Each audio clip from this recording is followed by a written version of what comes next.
One solution Chief Williams has for cutting down on violent crime is a curfew. That's right, Bob. He believes one is needed for teenagers under 18. And as Fox 10 News reporter John Rogers tells us, most of the City Council thinks the idea is worth looking into.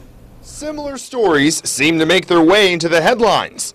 Tonight, 19-year-old David Tremaine Jones remains in jail in connection with last Thursday's murder. Wendell Lafitte Jr. is only 16 years old, but the teen is facing some serious adult time. Teenagers committing crimes, and the Mobile police chief thinks a curfew could help stop the trend. I believe that we need a curfew for these young folks in this city. The chairman of Mobile's Public Safety Committee, Fred Richardson, wants to study the idea. If it would show that a crime diminished as a result of that, I would be in favor of that. I wouldn't be in favor of that just for the sake of doing that. Richardson says the city is using federal dollars to research ways to curb teen violence. The councilman says Mobile has formed a committee that will research the idea of a curfew and its effectiveness nationwide. I'm not in opposition to anything legally that we can do to curb crime. Councilwoman Gina Gregory is all for a curfew. Reggie Copeland and Bess Rich want more information first.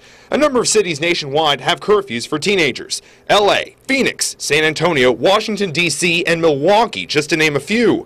The Department of Justice says curfews equip officers to get the youth off the streets. But critics say it unnecessarily funnels a large number of teenagers into the criminal justice system. There's no timetable on when Mobile's committee will finish their curfew study. But when it's done, the council will ask the public what they think about it. In Mobile, John Rogers, Fox 10 News. Councilmember Gina Gregory will hold a public meeting to discuss crime, including the idea of a curfew. That meeting will be at 6:30 on May 23rd at the Mobile Museum of Art. A number of law enforcement officials will be there to speak as well.